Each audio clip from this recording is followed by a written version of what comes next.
नमस्कार, जय श्री कृष्ण, जय जिनेंद्र और thank you so much Urvi for inviting me for so special session.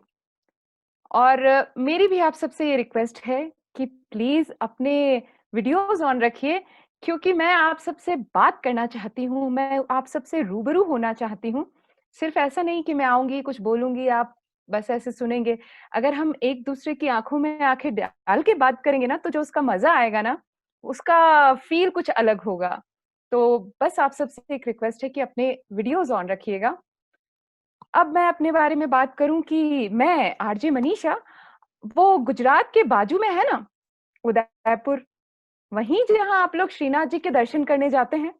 अगर नहीं गए हो अब तक तो आप ज़रूर जाइएगा, बहुत ही अच्छा मंदिर है और मेरी जो सिटी है, मेरा जो शहर है, वो भी बहुत खूबसूरत है। वो आप ज़रूर देखिएगा। मैं पहली बार नैरोबी आई थी 2010 में और तब जब मैं आई थी, तो मैं बड़ी खुश हुई कि यहाँ ना हर जगह जहाँ भी जाओ, हमारा देसी खाना बड़ा अच्छा मिलता है। तो मैं बड़े परेशान सोच में पड़ गई कि इसकी क्या वजह हो सकती है? सोचती रही, लेकिन जवाब जानते हैं मुझे कहाँ मिला? मुझे जवाब मिला एयरपोर्ट पे। जब मैं एयरपोर्ट पहुँची, तो मुझे तो ऐसा लगा जैसे मैं किसी शादी में आई हूँ। अरे भाई, क्या मस्त जगर-मगर चमकीली साड़ियाँ पहने हुए बहुत ही अच्छी-अच्छी तैयार लेडीज़ को मैंने वहाँ देखा, तो મને સમજાઈ ગયું કે હું તો મિની ગુજરાતમાં આવી ગઈ છું. પણ મનમાં એક સવાલ આવ્યો. તમે બધા જવાબ પણ આપો તો આગળ વાત बढ़े કે બધા એરપોર્ટ पे જલસા કરે છે તો પછી રસોડામાં કોણ છે? કોણ છે? શાલિની બેન, તમે જવાબ આપો. અત્યારે રસોડામાં બી કોઈ નથી, આઈપીએલ ચાલે છે. અનીશભાઈ, તમે બતાવો.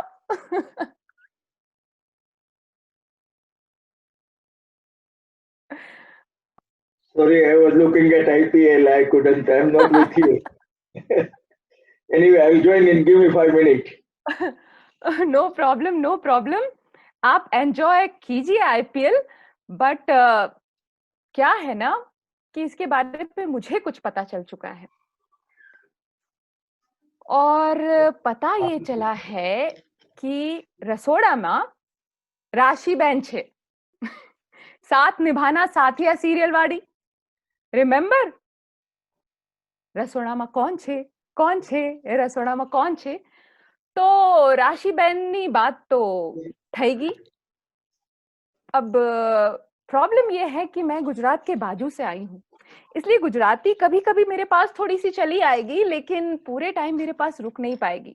उसके लिए मैं आप सबसे पहले ही हाथ जोड़कर माफ़ी माँग लेती हूँ क्योंकि आप सब ना अनुभव की खान हो, समाज की शान हो, हर घर की आन और बान हो, जिस घने पेड़ की छाया के तले हम सुकून की साँस लेते हैं ना, बस उसी बरगद और पीपल के समान हो।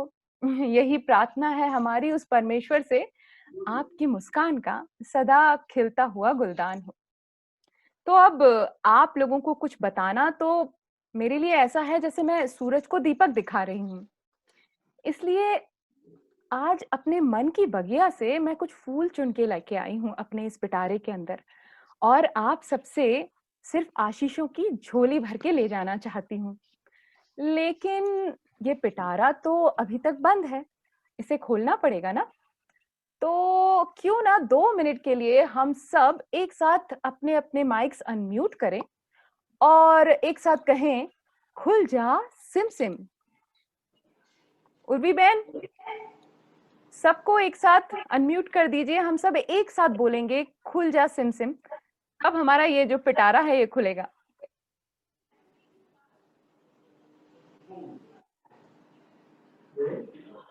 खुल जा सिम सिम. खुल जा सिम सिम. खुल जा सिम सिम।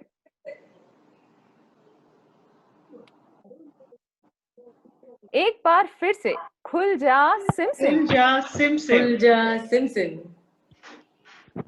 क्या बात है उर्वी, ये पिटारा क्यों नहीं खुल रहा? जब तक ये खुलेगा नहीं, इसमें से वो निकल के नहीं आएगा बाहर, और फिर हम आगे बात कैसे करेंगे?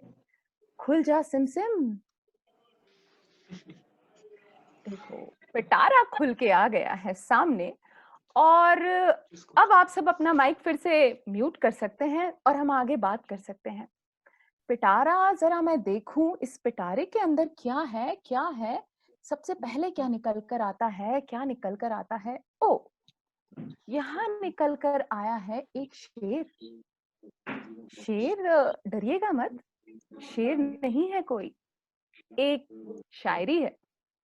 शायरी कुछ ऐसे है कि नजर थी नजर मले तो पूछे केम छे, नजर थी नजर मले तो पूछे केम छे, नजर झुके अने हसे तो पूछे प्रेम छे, नजर थी नजर मले तो पूछे केम छे, नजर झुके अने हसे तो समझे प्रेम छे, जो कमर झुके अने सैंडल्स उतारे तो समझो आ तो बेन छे। तो माफ करना अगर किसी ने सैंडल की मार खाई हो, तो समझ में आता है भाई, बहुत दुखता है, इसलिए आगे बढ़ते हैं। पिटारे के अंदर कुछ गहरी गहरी बातें भी हैं, जरा मैं अंदर गहराई में टटोल कर निकालूं और देखूं कुछ गहरी बात है क्या। हाँ, एक गहरी बात है जो आप सबके साथ में बांट लेना चाहती हूँ। ये बात ऐसे है कि उजाले की हिमायत में अंधेरा यूं मिटाना है, उजाले की हिमायत में अंधेरा यूं मिटाना है कि हर दुश्मन को अब हमें अपना बनाना है। भरी है भीड़ से दुनिया अच्छी बुरी दोनों, भरी है भीड़ से दुनिया अच्छी बुरी दोनों, बुरी सी भीड़ के मन से बुराई को मिटाना है, बुरी सी भीड़ के मन से बुराई को मिटाना है। और ये बात तो बिल्कुल सही है कि अगर किसी के मन में कोई बुराई है तो हमें उसे मिटा देना है, लेकिन ये जो वक्त चल रहा है ना, इस वक्त में हमें बुराई से भी ज्यादा जो चीज मिटानी है उसका नाम क्या है जानते हैं ना सभी? कोरोना।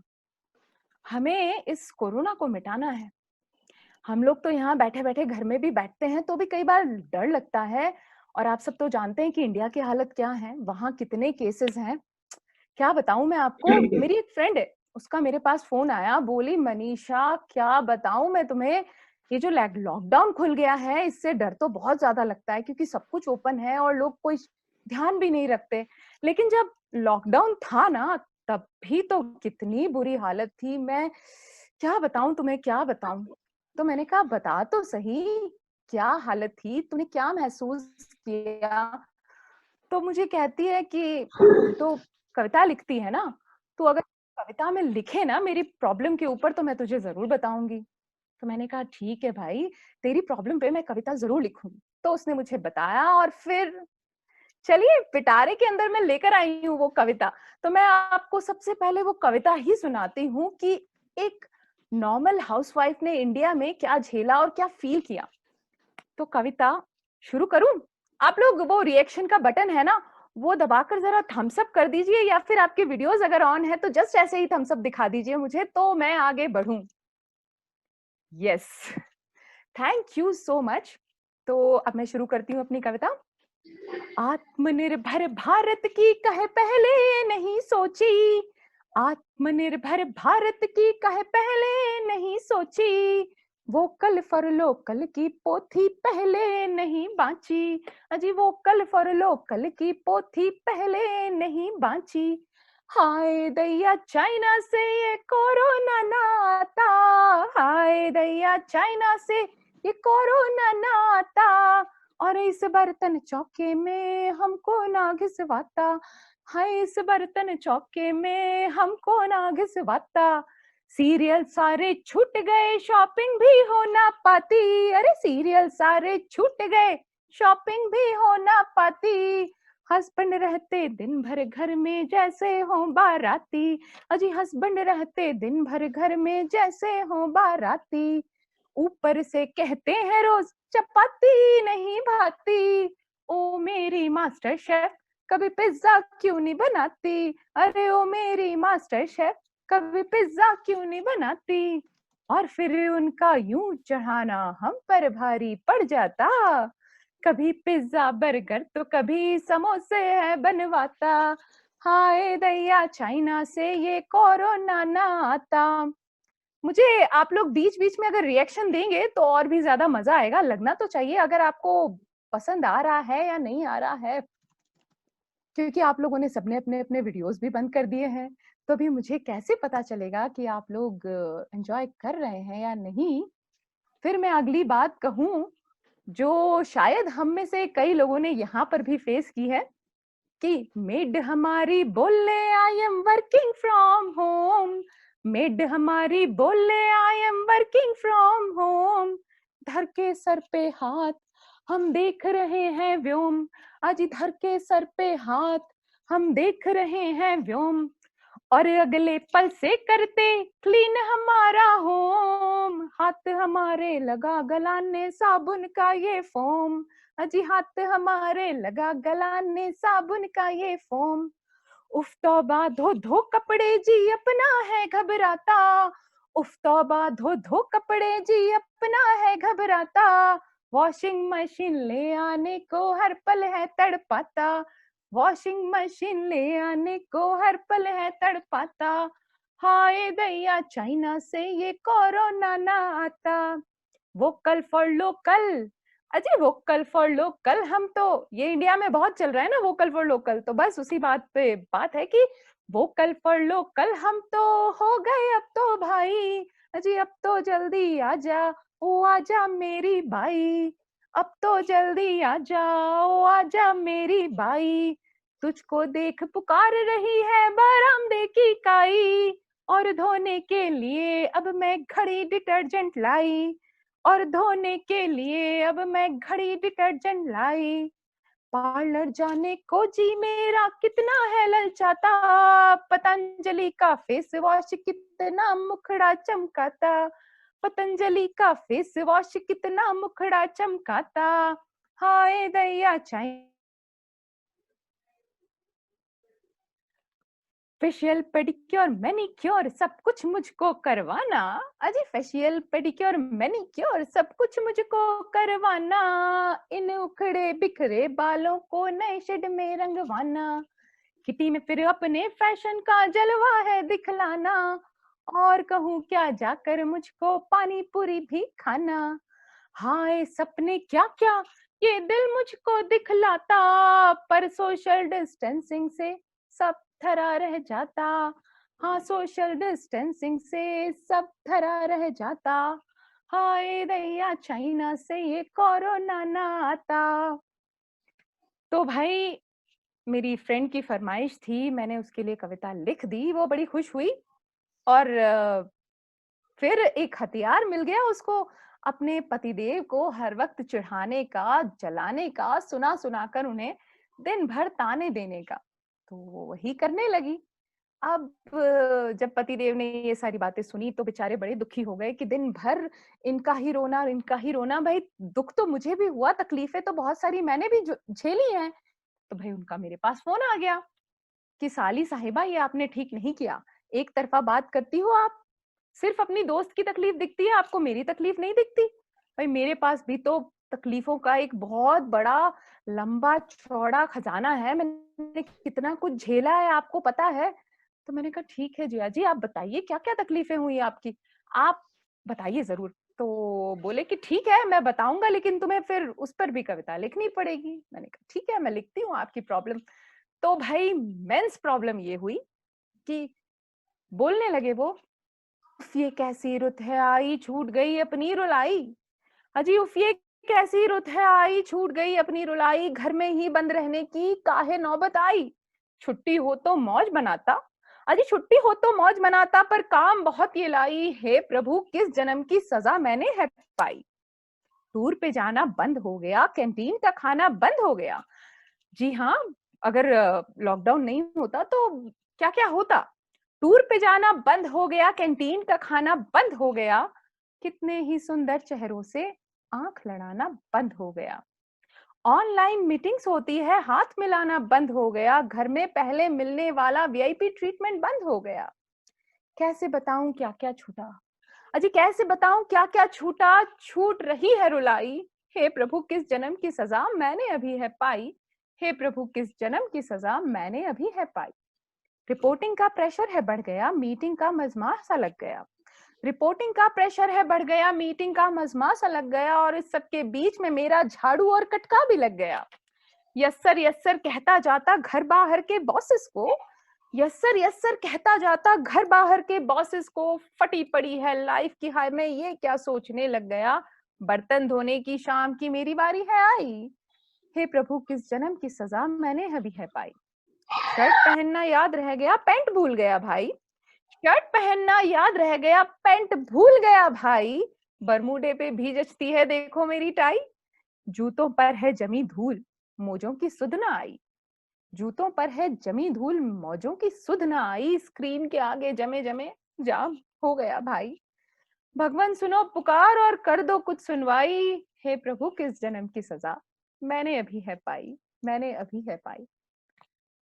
और अब मैं आप सबसे वापस से रिक्वेस्ट कर रही हूँ कि देखिए, मैंने पुरुषों की समस्या भी आप सबके सामने रखी, महिलाओं की समस्या भी आप सबके सामने रखी, और आप सब तो बहुत अनुभवी लोग हैं, तो जरा एक स्माइली तो मुझे दीजिए, जरा कुछ तो बताइए, क्लैप का निशान बनाइए। और नहीं अगर आपको समझ में आता है तो आप वीडियो पे मुझे सामने दिख रहे हैं, आप ऐसे करके भी मुझे बता सकते हैं।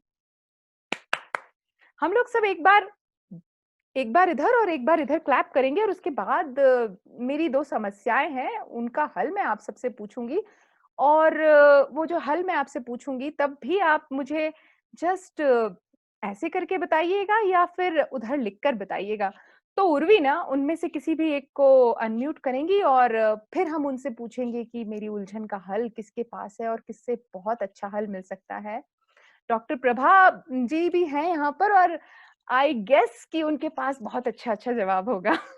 जी, तो 1 2 ओके। तो अब मैं आप सबसे पूछ रही हूं अपनी पहली उलझन। पुराने जमाने से ये एक सवाल है, और एक सवाल मेरे पास अभी नए जमाने का है। तो पुराने जमाने का सवाल मेरा ये है कि उस वक्त तो लोग घुड़सवारी करते थे, घोड़े पे बैठकर जाते थे आते थे, और हमने सुना है कि अगर उस वक्त कोई भागकर शादी करता था तो ऑब्वियसली घोड़े पर ही उसे भगा कर ले जाते थे। राजस्थान के एक राजा घोड़े पर ऐसे भगा कर लेके आए थे, आप लोगों ने उनका नाम जरूर सुना होगा, पृथ्वीराज चौहान और संयोगिता। तो जब वो घोड़े पर उन्हें भगा कर लेके जाते थे तो घोड़े पे उनको आगे बिठाते थे, यानी जो महिला होती थी, जो लड़की होती थी, उसे आगे बिठाते थे। अब मेरा सवाल ये है कि वो आगे क्यों बिठाते थे, पीछे भी तो बिठा सकते थे ना। तो मुझे इस सवाल का जवाब कौन देगा, कौन देगा? चलिए हम डॉक्टर प्रभा चौकसी से ही पूछते हैं सबसे पहले कि उनको क्या लगता है कि इसका क्या जवाब हो सकता है। उर्वी प्लीज आप उनको अनम्यूट कीजिए।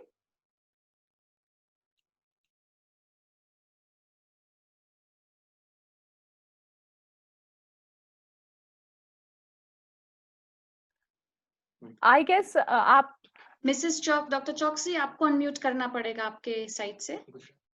जी।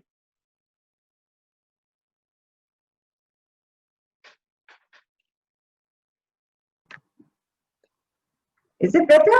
Can you hear me? जी बिल्कुल। तो मुझे ऐसा लगता सामने इसलिए बिठाते थे कि दिल के पास रहना चाहिए। अरे वाह, सो स्वीट। शायद नहीं तो पीछे से तो कोई और उठा के लेकर चले जाता। बिल्कुल बिल्कुल, ख्याल रखना जरूरी है, पीछे से कोई और उठा के ले गया तो फिर मुश्किल हो जाएगी। और हमारे सामने बैठी हैं ये यज्ञेश सेठ, जिनका नाम है उर्वी। आपका म्यूटेड है, आप वो क्या कह रही हैं, एक बार आप अनम्यूट करके बताइए। Aunty Yagnesh, miss aunty Yagnesh aunty, आप अनम्यूट करके आंसर कीजिए। आपकी साइड से अनम्यूट करना पड़ेगा जी। हेलो, हाँ जी, मुझे लगता है उस वक्त भी लेडीज फर्स्ट का था, इसीलिए आगे।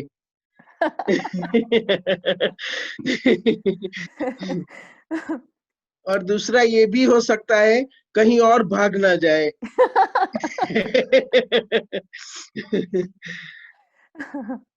जी, जी, जी, बिल्कुल, कहीं और भाग ना जाए। वैसे एक अगर इसको सीरियस नोट पे लिया जाए, तो एक बात ये भी हो सकती है कि वो उनको प्रोटेक्ट करना चाहते हों, उनको कहीं गिर ना जाए घोड़े से, इसलिए भी वो आगे बिठाते हों। और वैसे ये बात तो सही है भई, भाग गई दोबारा तो फिर क्या करेंगे? चलिए हम उस ज़माने से अब वापस आज के ज़माने में लौट आते हैं। और आज के ज़माने में क्या होता है ना कि लड़का-लड़की को पहले प्रपोज़ करता है, फिर वो लोग डेट पे जाते हैं। उसके बाद जब उनकी डेटिंग काफ़ी सक्सेसफुल हो जाती है, तब वो लोग सोचते हैं कि अब हम शादी वग़ैरह करेंगे। तो मोहब्बत जो होती है, वो थोड़ी लंबा वक़्त लेके होती है। तो इस मोहब्बत की शुरुआत में लड़का जब लड़की को पहली बार डेट पर जाने के लिए पूछता है, तो उसका पहला सवाल ये होता है लड़की से, "मेरे साथ कॉफ़ी पीने चलोगी?" तो मेरा सवाल ये है कि वो हमेशा कॉफ़ी पीने के लिए ही क्यों कहता है? चाय पिलाने क्यों नहीं ले जाता या फिर डिनर पे क्यों नहीं ले जाता सीधे, पहले कॉफ़ी क्यों? और प्रीति आप जवाब देंगे इसका? प्रीति Desai?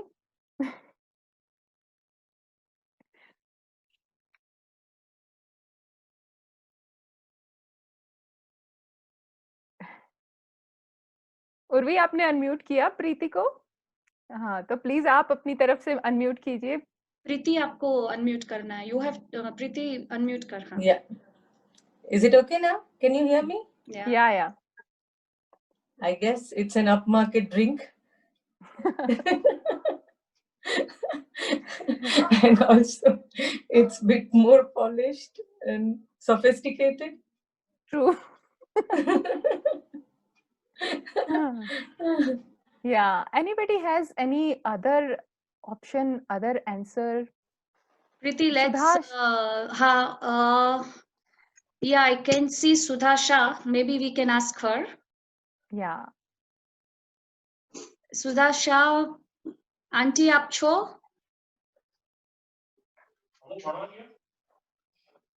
Okay, Geeta, auntie Geeta Shah छो? Himmat uncle? Okay, Geeta auntie is here. We can ask her. Geeta auntie, you can unmute from your side. I don't know the question. I'm extremely sorry because I was a little bit away. So No what is the problem. question? Yeah, the question is that when a boy asks a girl for the date for the Or first you can time. ask in Gujarati, I don't mind. Sorry? Okay, go ahead. Yeah. So if a boy asks a girl for a date for the first time, why he always asks for a coffee? Why any no other option like dinner or tea, something? I think there are 2-3 things. First of all, coffee is just like a proverb. It is used. Coffee, like they don't mean coffee. Like આપણા ગુજરાતીઓમાં ને અમે drink કે નહીં એટલે let's go for a drink and let's go for a coffee. એક વાત બીજી વાત it could be for a short period. They don't know still each other. So dinner it becomes a little એક લાંબી process થઈ જાય એને બદલે એમ થાય કે આ ઓછા સમયમાં પતી જાય. પહેલી ઓળખાણ તો ફર્સ્ટ ડેટમાં તો એવું જ હોય ને.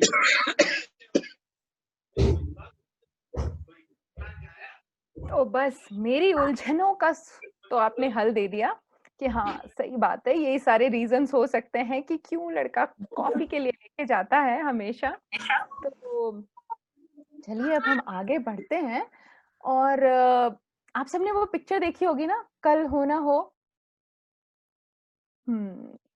देखिए ना, मुझे भी वो पिक्चर बहुत अच्छी लगती है और उसमें वो एक लाइन आती है ना, मुझे बड़ी प्यारी लगती है जब वो लोग खड़े होकर ऐसे एकदम एक साथ फुल फॉर्म में वो गाना गाते हैं ना, GUJJU, आई लव दैट कि हाँ ये टेम्पो होना चाहिए, ये फ्लो होना चाहिए, ये फीलिंग होनी चाहिए कि yes I am proud of what I am. तो वो जो वर्ड है GUJJU, गुजू, जो कवे छे कि ગાંઠિયા ઊંધિયું જમવા જામનગર યુ।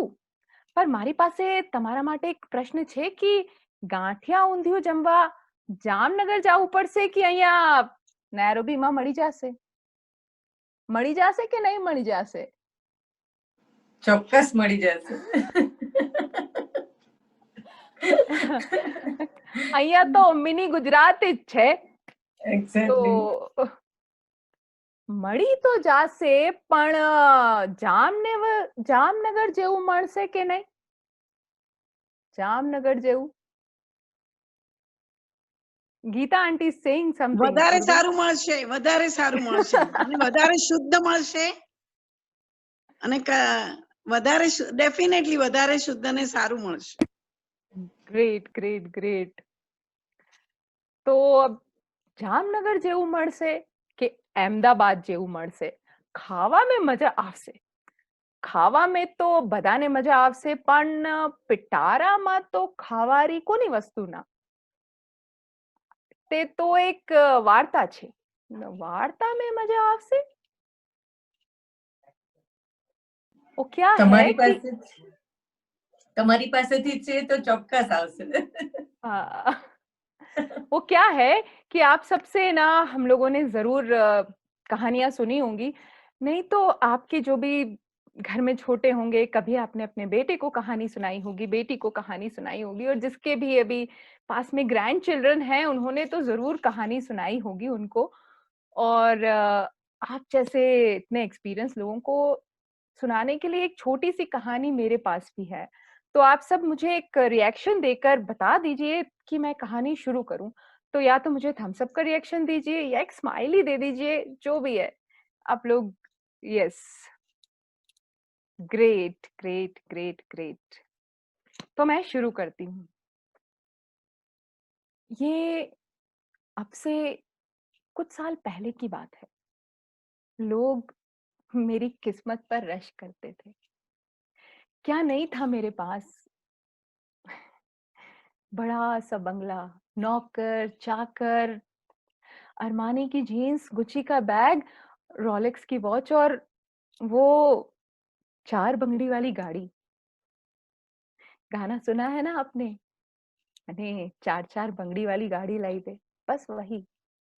वैसे गाड़ियों की तो घर के बाहर आज भी लाइन लगी रहती है, पर वो मेरी फेवरेट थी, एकदम दूधिया सफेद बेदाग। आप सब तो जानते हैं ना, बेदाग और सफेद तो वो कोरा कागज भी होता है, पर उस पर जब तक स्याही से कुछ लिखा नहीं जाता तब तक उसकी खूबसूरती अधूरी रहती है।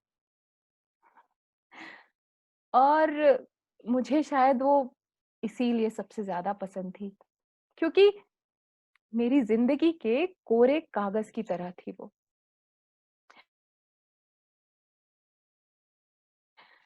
मेरी जिंदगी, उसका सिर्फ कागज ही कोरा नहीं था, पूरी की पूरी किताब ही कोरी थी, जिस पर बहुत कुछ लिखा जा सकता था, पर लिखा गया तो सिर्फ एक नाम, Meera Raichand, wife of Akhilesh Raichand the industrialist. बस यही तो थी मेरी पहचान। वैसे मेरी पहचान और भी बहुत कुछ हो सकती थी। मेरी सिमटी सी मुस्कान, खिली हुई हंसी हो सकती थी, अगर मुझे अपनी जिंदगी से प्यार करने मिलता, खुल के सांस लेने मिलती, अपनी आरज़ू, अपने सपनों से मोहब्बत करने मिलती। पर वो कहते हैं ना, कभी किसी को मुकम्मल जहां नहीं मिलता, कहीं जमीन तो कहीं आसमां नहीं मिलता। मुझे सब कुछ करने की इजाजत थी, सब कुछ, सिवाय उसे काम के जो करने में मुझे सबसे ज्यादा खुशी मिलती, सबसे ज्यादा सुकून मिलता। मैं ना कैमरे में कैद कर लेना चाहती थी जिंदगी के खूबसूरत लम्हों को, फूलों को, झरनों को, पहाड़ों को। और अब तो अहमदाबाद में रहती हूँ ना, तो नवरात्रि के नजारों को भी। पर मुझसे कहा जाता था कि तुम मीरा रायचंद हो, मीरा रायचंद। तुम्हें खुद तस्वीरें क्यों खींचनी है? तुम जब चाहो किसी भी प्रोफेशनल को हायर करो, जितनी चाहोगी उतनी तस्वीरें वो खींच देगा। अब ये मैं उन्हें कैसे समझाऊं कि वो जितनी भी तस्वीरें खींचेगा उसकी नजर से खींचेगा, मेरी नजर से, मेरे नजरिए से तो नहीं ना। उन्हें उन्हें तो ये मामूली काम लगता था, और ऐसे मामूली काम करना मेरे स्टेटस को शोभा नहीं देता। मुझे ये सब करने की क्या जरूरत थी? जरूरत?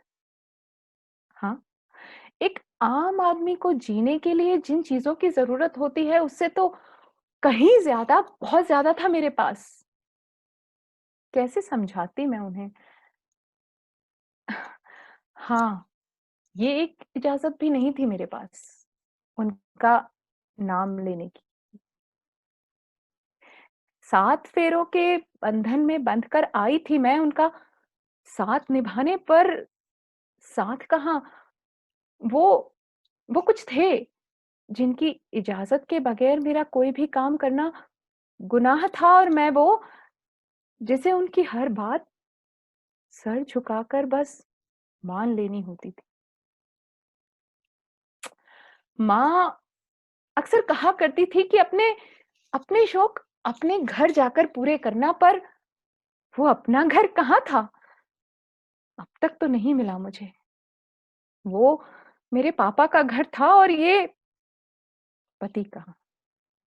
पापा को भी मेरे शौक पसंद नहीं थे, और इन्हें भी नहीं।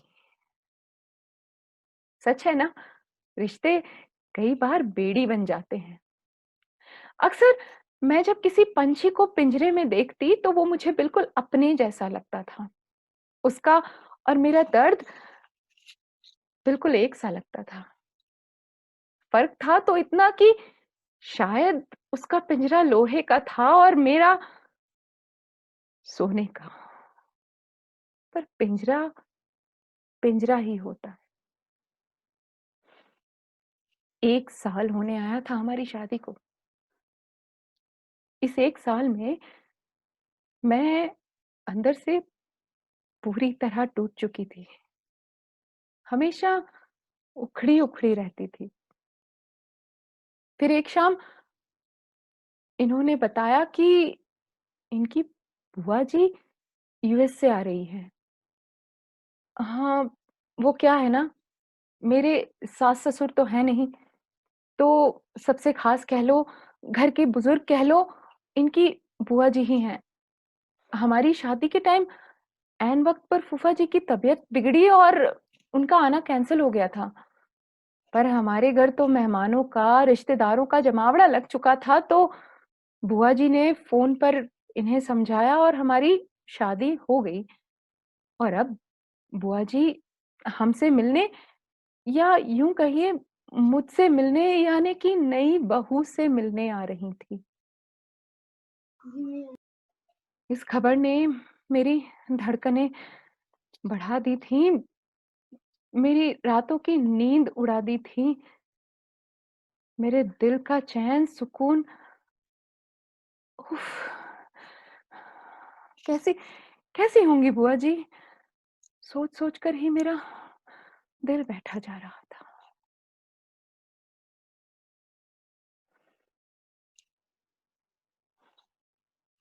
आप भी सोच रहे होंगे ना, कैसी होंगी बुआ जी, क्या कहेंगी आकर? अब इस बात पर थोड़ा सस्पेंस रहने देते हैं। हम सस्पेंस खोलेंगे एक छोटे से ब्रेक के बाद। जैसे कि ब्रेक होता है हमारे फिल्मों में, वैसा ही एक छोटा सा ब्रेक हम यहाँ लेंगे। और आप सब तो वैसे भी बहुत एक्सपर्ट लोग हो, तो इस छोटे से ब्रेक में ना आप सबसे कुछ छोटी छोटी सी, बिल्कुल इजी इजी, बहुत आसान आसान कुछ पहेलियां हम पूछ लें। तो उर्वी, चले हम शुरू करें पहेलियों के साथ। और पहेलियों के वक्त वही आप लोग या तो खुद अपना थम्स अप हमें दिखा दीजिए या फिर हम खुद कहीं ना कहीं से ढूंढ ढूंढ कर आप लोगों को नाम से पुकारेंगे कि चलिए आप हमें जवाब दीजिए। वैसे हम चाहेंगे कि आप खुद जवाब दें क्योंकि पहेलियां काफी आसान है, बहुत बहुत बहुत आसान है। तो ठीक है। उर्वी, ठीक है पहली- मनीषा, पहली बिल्कुल बिल्कुल पहली ओके पहेली। ओके।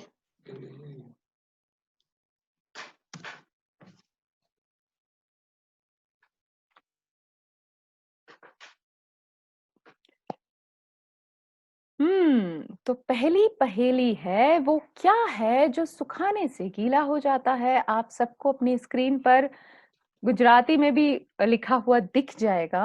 एवी कई वस्तु छे जे सुखावाती भीनी થઈ જાય।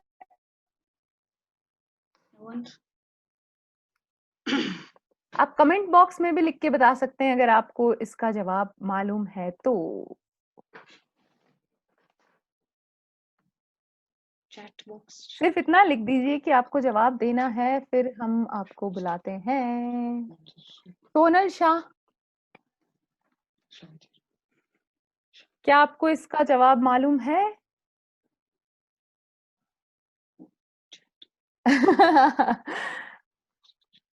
प्रीति आंसर रॉन्ग है जी। Trying to हाँ। guess. પ્લીઝ એવી કઈ વસ્તુ છે જે સુખાવાથી ભીની થઈ જાય?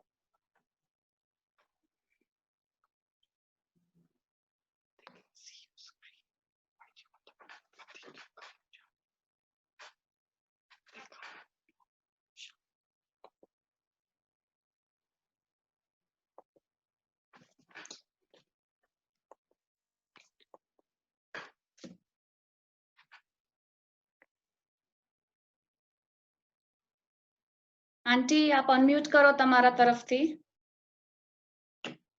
મેમ કયું? I think Prabha knows better. તમને મેમ ખબર ડ્રાય આઈસ હોય તો ડ્રાય આઈસ ભીની થાય એટલે વોટરિંગ થાય એમ. એવી કઈ વસ્તુ છે જે સુખાવાથી ભીની થાય છે? Not yet. ખબર નથી હો મને. Hello? Can you hear me? Yes, we can. You can, yeah. Maybe it is like snow or ice. When you put it for, when the sun is there on it, it becomes wet. I'm not sure. Okay, remove this. Sorry, my internet connection just disturbed me, so I just want to know what you have said, please, ma'am. Acha, I said it could be snow or ice. That when you show it to the sun, then it becomes like water. It could be. I Yeah, don't know.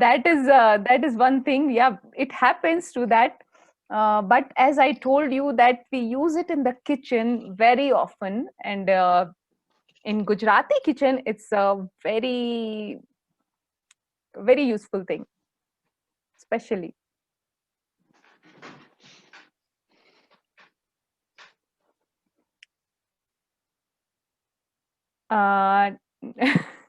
घी सुखाने से गीला नहीं, घी नहीं।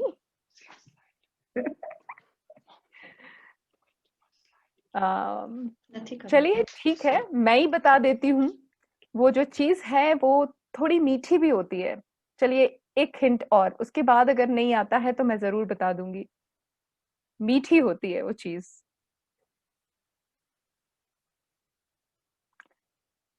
Hello. Yeah. Hello. बहुत पास में है। आप please unmute कीजिए, आप म्यूटेड हैं। हाँ आंटी बोलो। Hello. हाँ आंटी बोलो। Is it sugar? Very close, not sugar but very close. मिश्री नहीं तो गुड़. Yes, Salt na. Good good. क्योंकि वो ऐसे ड्राई रहेगा, लेकिन अगर हमने उसको सुखाने में रखा तो वो उसके अंदर क्या मॉइस्चर आ जाता है ना, जिसको क्या कहते हैं हम गुजराती में क्या कहेंगे उर्वी, जो मॉइस्चर आ जाता है? या भेज भेज भेज भेज भेज भेज हाँ, बस वही। तो इसका जवाब था गुड़। वैसे हमने काफी कोशिश की, और हाँ, मेरे मन में भी पहली बार यही आया था कि आइस, क्योंकि आइस को सुखाते हैं, लेकिन वो हम उसे सुखाते नहीं है ना, ऐसे ही छोड़ देते हैं तो वो मेल्ट हो जाता है, पानी बन जाता है। चलिए उर्वी, सेकंड। यस, हाँ, ये किसी को पता है?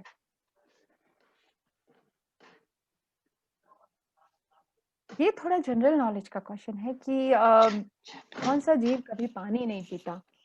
ये जो जीव है ये भारत में नहीं पाया जाता, ये यहाँ अफ्रीका में भी नहीं होता है। कि वो जानवर जो है वो भारत में नहीं होता, अफ्रीका में भी नहीं होता, वो अमेरिका में भी नहीं होता है, यूरोप में भी नहीं होता है। सोचिए कहाँ हो सकता है। और ये जहाँ होता है ये सिर्फ उसी जगह पर पाया जाता है। दुनिया में बहुत सारी जगह अलग अलग आप उसे नहीं ढूंढ सकते। जैसे आपको जिराफ मेन खास तौर से अफ्रीका के जंगलों में मिलते हैं, वैसे इसकी भी एक खास जगह है जहां से ये बिलोंग करता है, और ये और कहीं नहीं मिलता दुनिया में। और मैंने आपसे बताया कि यूरोप में नहीं मिलता, अमेरिका में नहीं मिलता, अफ्रीका में नहीं मिलता, एशिया में भी नहीं मिलता। तो अब क्या बचा? एंटार्क्टिका। I think एंटार्क्टिका में I think Geeta auntie Exactly. wants to answer. या प्लीज। Auntie एंटार्क्टिका आप unmute करो. Yeah, I did it. Kangaroo, kangaroo. Yes, kangaroo. In Australia. Australia, in Australia, not from Antarctica, but it's from Australia, and kangaroo. Very nice. I want everybody, please give some emojis, some clap for Geeta auntie. Thank you, thank you. Yeah. And Urvi, let's move to the third question.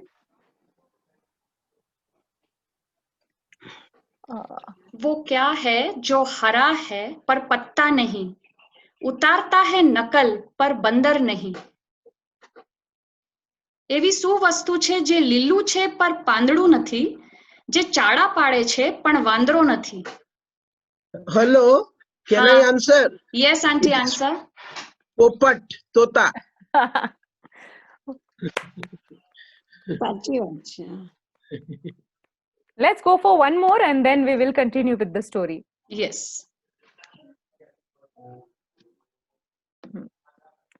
अगर प्यास लगे तो P सकते हैं, भूख लगे तो खा सकते हैं, ठंड लगे तो उसे जलाकर गर्मी भी हम पा सकते हैं, तो बोलो वो क्या है?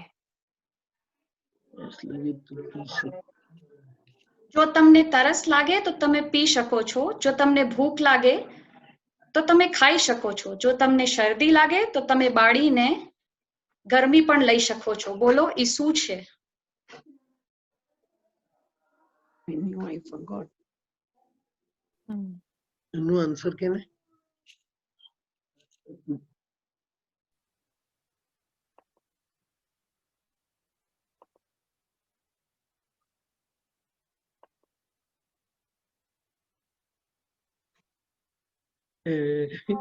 पर ये क्या चतुरी हो? સોનલ બેન, do you know the answer? Nana, I'm taking help of my family.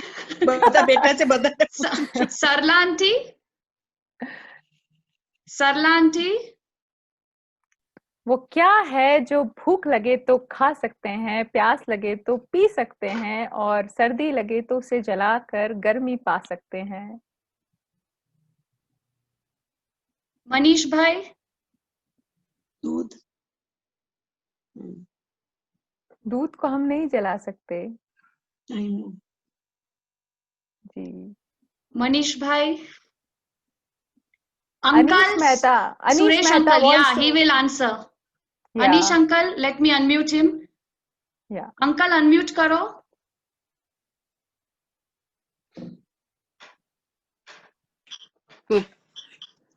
Coconut. Uncle, unmute yourself. Hello, Suggestion. जी। गम खा सकते हैं। खिला नहीं सकते। Suresh uncle wants to answer. Can you answer, uncle? Oh, sorry, you have to repeat that. I'm just coming back. I think somebody has put the right answer. We'll ask one more riddle, Manisha, after this, and then Yeah. we'll go back to the story. या sure. So what was the right answer? हमारे पास इधर chat box में direct answer आया है और प्रीति देसाई का और रवि शाह का बिल्कुल सही आंसर आया है कि वो कोकोनट है। जो भूख लगे तो कोकोनट हम खा सकते हैं, उसमें पानी होता है, वो हम पी सकते हैं और उसका जो छिलका होता है उसको जलाकर हम आग भी पैदा कर सकते हैं। तो yes, let's go for one more last riddle Yeah. And then we will move.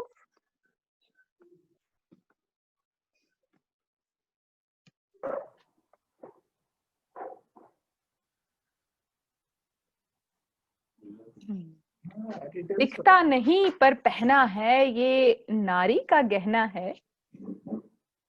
Remove this. દેખતું નથી પણ પહેરેલું છે, સ્ત્રીનો આ દાગીનો છે.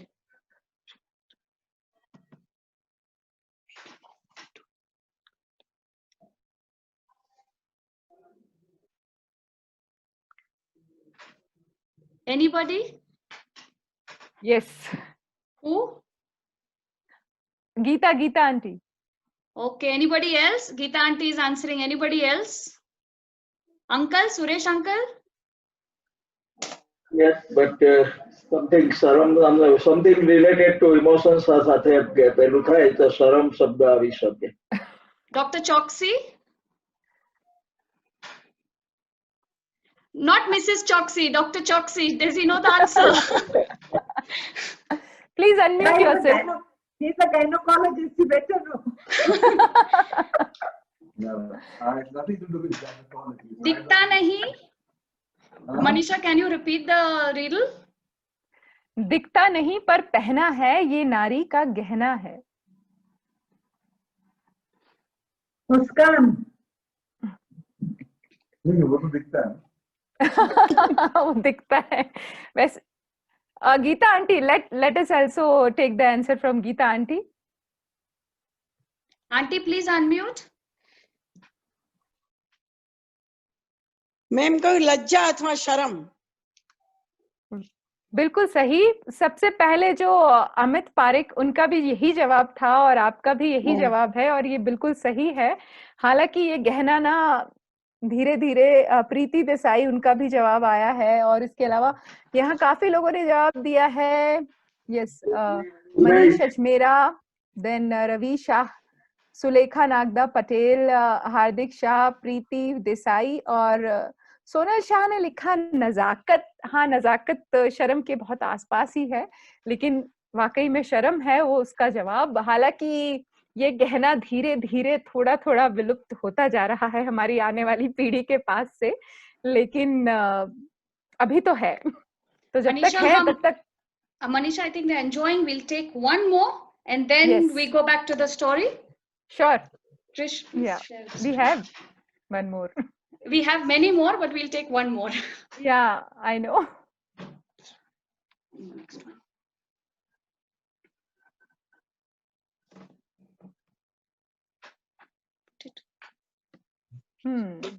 ऐसी क्या चीज है जो आंखों के सामने आने से आंखें बंद हो जाती है? Sunlight.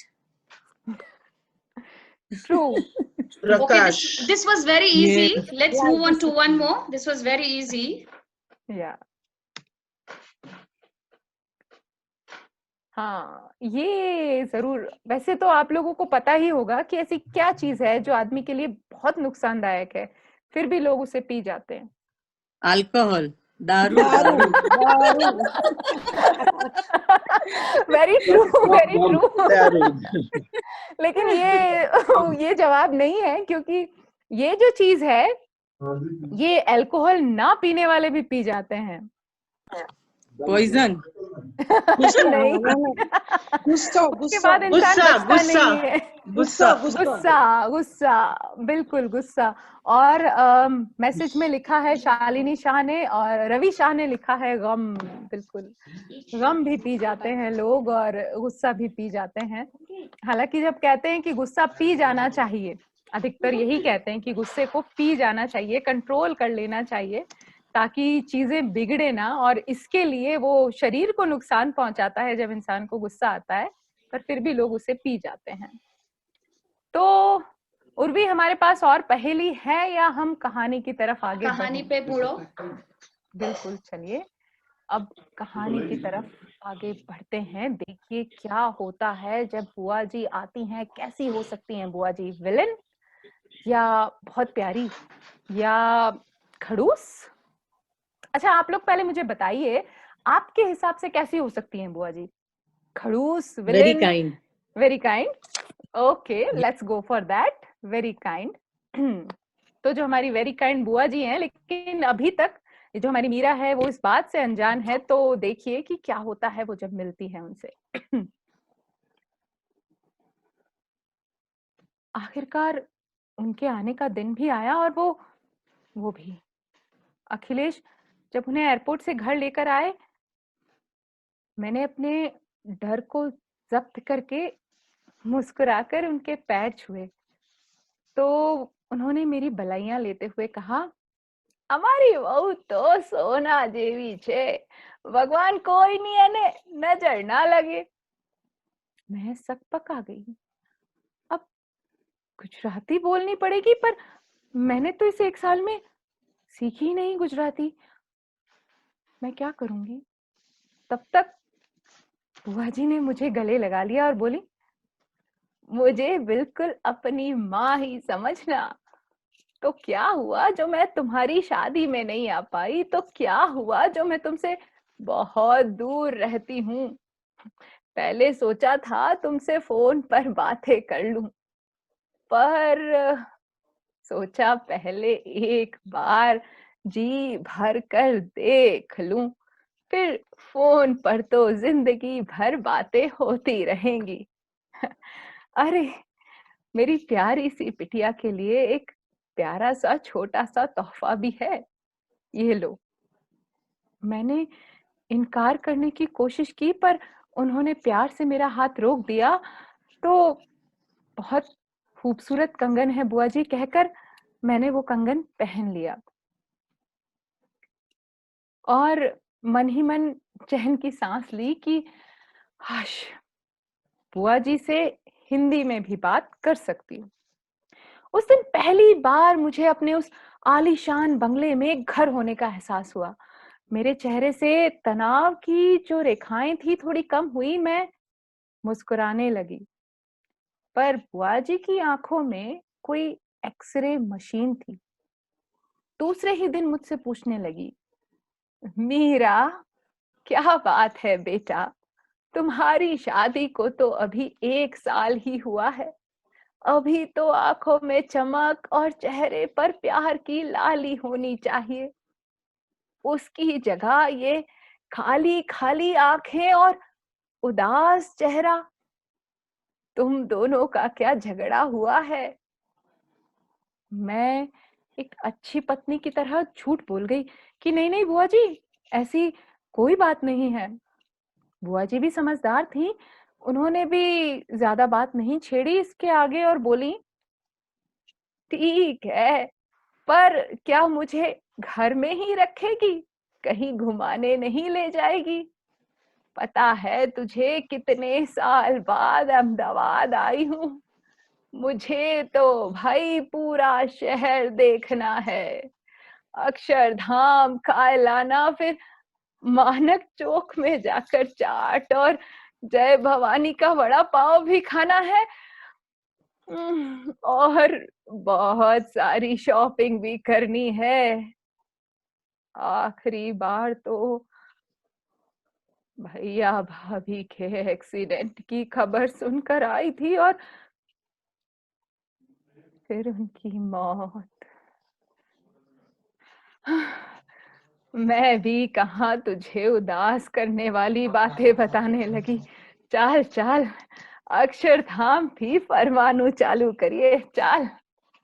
बस फिर क्या था, मैं, बुआ जी और वही मेरी 4 बंगड़ी वाली गाड़ी निकल पड़े अहमदाबाद की सड़कों पर और अगले 4-5 दिन घूमते रहे। सच कहूं, इससे पहले मुझे घूमने में कभी इतना मजा नहीं आया था। ऊपर से बुआ जी को पिक्स लेने का इतना शौक, सच्ची मुझे तो मानो मुंह मांगी मुराद मिल गई। मैंने उनके इन 4-5 दिनों में करीब 2-3 हजार फोटो खींचे होंगे। अब जब इतने सारे फोटो खींच ही लिए तो उन्हें देखना भी था। तो बुआ जी बिग स्क्रीन पर देखना चाहती थी, तो हमने टीवी पर लगाया और हम देखने लगे। तस्वीरें वाकई बहुत खूबसूरत आई थी और बुआ जी हर तस्वीर पर मेरी तारीफ करती जा रही थी। मेरी खुशी का तो मानो कोई ठिकाना ही नहीं था।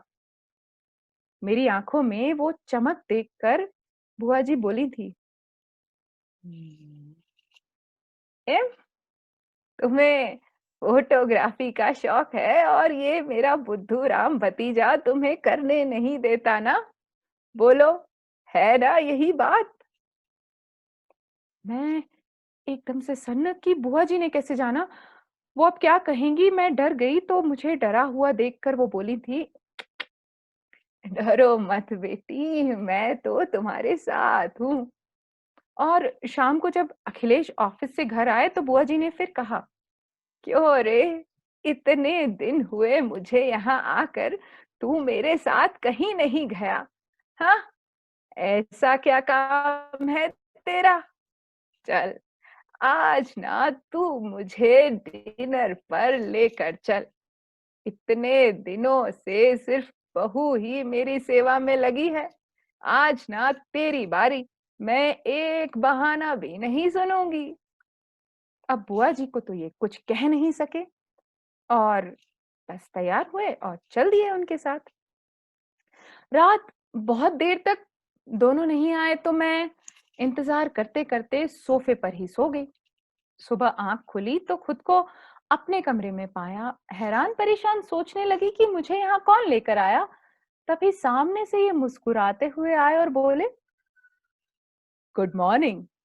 मेरी हैरानी और बढ़ गई क्योंकि आज तक मैंने इन्हें इतना मुस्कुराते हुए नहीं देखा था।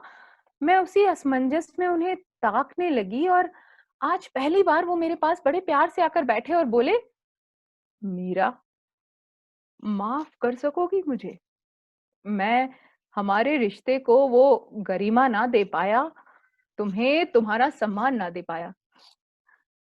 नादान था ना, और माँ पापा के अचानक चले जाने से छोटी उम्र में बिजनेस संभालने लगा तो ज्यादा ही कठोर हो गया था और तुम्हारे साथ भी वैसे ही पेश आया जैसे अपने एम्प्लॉय के साथ आता हूँ। प्लीज मुझे माफ कर दोगी? बुआ जी ने मेरी आंखें खोल दी है। अब तुम जैसे रहना चाहो रहो, जो करना चाहो करो, फोटोग्राफी भी। मैं तुम्हें नहीं रोकूंगा। और हाँ, आज से हम दोस्त हैं। तुम मुझे डांट भी सकती हो। मुझे तो जैसे अपने कानों पर विश्वास ही नहीं हुआ। ऐसा लगा जैसे मैं कोई सपना देख रही हूँ, पर सपना नहीं था, वो सच था। क्योंकि तभी दरवाजे पे दस्तक हुई और बुआ जी की आवाज आई, ओ भाई, आज તમારે બનેર જનને એકલું રહેવું હોય તો નાश्तो અહીંયા જ મોકલી દઉં છું। मैं बोल पड़ी, नहीं बुआ जी, हम आते हैं, और उठकर बाहर जाने लगी। तो आज पहली बार अखिलेश ने मेरा हाथ थामकर मुझे गले से लगा लिया। मैं मुस्कुरा दी और चल दी अपनी इतनी प्यारी बुआ जी को धन्यवाद कहने, जो मेरी जिंदगी में एक फरिश्ते की तरह आई और मेरे सूखे रेगिस्तान में प्यार का सावन बरसाकर हर तरफ हरियाली बिखेर दी। उस बात को आज काफी वक्त हो गया है। मैं अपनी फोटोग्राफी के काफी एग्जीबिशन लगा चुकी हूँ। और आज पहली बार उर्वी बहन के कहने पर आप सबको अपनी कहानी सुनाने आई हूँ और ये बताने आई हूँ कि आप सबका हमारी जिंदगी में होना, घर में बड़े बुजुर्गों का होना, हमारे साथ होना हमारी जिंदगी के लिए कितना जरूरी है। आप सब भी तो हमारी समाज के वटवृक्ष हैं जिनकी छाया के तले हम चैन से सांस लेते हैं। Thank you. और यहाँ मैं आगे और कुछ बात करूं तो उससे पहले आप में से कोई कुछ कहना चाहेगा? कुछ भी कहानी के बारे में या जो भी आपके मन में कोई ख्याल आया हो, just a thumbs up and जी। हाँ मनीषा, मैं कहिए। मैं बोलना चाहती, सुनाई दे रहा है? बिल्कुल बिल्कुल। हाँ, मैं बोलना चाहती हूँ कि हर एक औरत किसी की जिंदगी में बुआ बन के जा सकती है। मैं यही बोलती हूँ कि बुआ भी बन सकती है, और कोई अगर छोटी बहू की जगह पर भी होती है तो कोई सीनियर औरत से पूछ सकती है कि मुझे ऐसा प्रॉब्लम है, मैं क्या करूँ। कभी कभी सारे इमोशंस तुम अंदर ही रखते हो तो किसी को पता ही नहीं पड़ता है। पर बड़े बुजुर्गों के साथ रहना, सच्ची मैं भी मेरे इन-लॉज के साथ रही हूँ, मुझे मालूम है बच्चों पर कितना सुंदर असर पड़ता है जब दादा दादी घर पर रहते हैं। जी बिल्कुल बिल्कुल। और Geeta aunty wants to say something? Yes. Unmute कीजिए प्लीज। मुझे ये बताना था कि हर एक कोई बड़ों की आशा रखते हैं, मतलब बुजुर्गों की, या जो भी घर में कोई जो अच्छी सलाह देने वाले, मतलब हम उनसे अपेक्षा रखते हैं, रखनी भी चाहिए। एट द सेम टाइम उपेक्षा नहीं करनी चाहिए इनकी। बिल्कुल, उपेक्षा नहीं मतलब करनी इनकी चाहिए। अवगणना नहीं करनी चाहिए। हो सकता है कई बार संजोगों की वजह से थोड़ा बहुत, क्योंकि आजकल की लाइफ, खैर कोरोना ने तो बिल्कुल सब स्टॉप कर दिया है, बट भागादौड़ी में इवन यंग जनरेशन की भी हालत ऐसी होती है कि they can't pay attention to all the time to their elders, मतलब senior citizens. So senior citizen को भी थोड़ा समझना चाहिए। जैसे ही बुआ समझ गई पहली नजर में, उसने वो नाप लिया कि मेरी बहू कुछ इतना खुश नहीं लग रही है। उसने पूछा भी सही कि 1 साल हुआ है और तुम्हारी आंखों में वो सुर्खी नहीं है, वो बुझाई सी क्यों है। सो जैसे उसने भी वो वार्मथ दिखाई धीरे धीरे, इसीलिए बहू भी, मीरा भी उसके रंग में आ गई और वो भी खुश हो गई और उसने चेंज कर लिया। मतलब कहना मतलब ये है कि 2 पीढ़ियों में it is a relation should be vice versa. This is not my any question or something, it is my statement.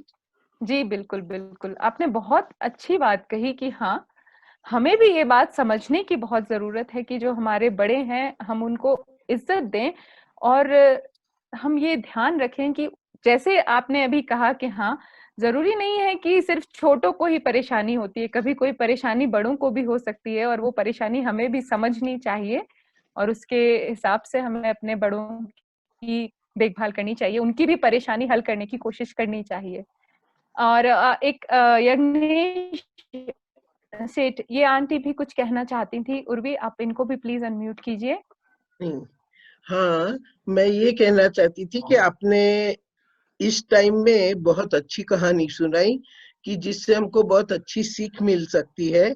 और मेन थिंग क्या है कि मैं ऐसा मानती हूँ कि बड़े का जितना फर्ज है इतना छोटे का है, तो दोनों को एक दूसरे को अगर संभाल लेंगे तो definitely the life will be very. जो 1 साल में जो लड़की एकदम ये हो गई थी कि मेरा कुछ हो ही नहीं सकता, वो कितनी अच्छी तरह से उसकी दूसरी मीन्स 1 साल के बाद अच्छी तरह से लाइफ जी पाई, तो उससे हमको कितना अच्छा सीख मिलता है। मैं भी जॉइंट फैमिली में रहती हूँ, मेरी भी 2 बेटे हैं, 2 बहुएं हैं, और हम जॉइंट फैमिली में रहते हैं, तो मुझे पता है कि how you can avoid the clashes and how you can take advice from each other and you can make your life very nice. जी, बस यही कि ये कहानी के जरिए आप सबके जो और हमें बातें, आपकी जो फीलिंग्स सुनने को मिल रही है, उससे वाकई हमें भी और इमोशनली स्ट्रांग होने की फीलिंग्स मिलती हैं। हम इमोशनली और स्ट्रांग होते हैं, अपने बड़ों के और करीब जाते हैं। और वाकई आप ये कहानी सुनाते सुनाते मैं खुद भी अपनी सासू माँ को बहुत याद करने लगी थी। वो इंडिया में रहती हैं, यहाँ नहीं है, लेकिन वो भी बहुत प्यारी हैं। और हाँ, हमने एक दूसरे के साथ, वो कहते हैं ना, आपने कहा सामंजस्य बिठाना पड़ता है, वो सीखा है वक्त के साथ। तो मैं उन्हें बहुत मिस करती हूँ यहाँ पे। हम और कोई कुछ कहना चाहता है? किसी को कोई शायरी या पोयम या कुछ शेयर करना हो, कोई 2-4 लाइन बोलनी हो, किसी की कोई क्रिएशन हो, anybody who wants to share a few lines? Okay, I guess not. ठीक है Manisha, just give me a minute.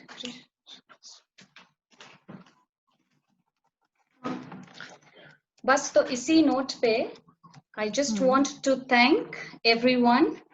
I want to खूब आभार. Thank you to all the seniors who took their time out and attended this program and made it special.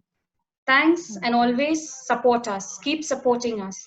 Thank you to my Mr. Chairman Munjal Shah and my entire committee for the support. Thank you Munjal Bhai and Parth for the IT support. And most important, thank you Manisha, जिसके बिना ये program possible नहीं था. I just called Manisha once and she agreed to do on one phone call. Manisha, thank you very much. On behalf of SPM, we thank you for this beautiful program. I thoroughly enjoyed it and I'm sure everybody here has enjoyed it too. Thank you so much. Thank you so much, Urvi. It was a nice experience for me too. कि इतने, जैसा मैंने कहा था कि मैं अपने पिटारे से अपने मन के कुछ फूल चुन के लाई हूँ और आप सबके आशीषों की झोली भर के ले जाना चाहती हूँ। और ये मुझे आज महसूस हो रहा है कि आप सबके आशीर्वाद मुझे मिले हैं और इसके लिए मैं बहुत बहुत आभारी हूँ आप सभी की। और हमने हंसते हंसते अपना प्रोग्राम शुरू किया था और कहानी हम काफी सीरियस नोट पर ले गए।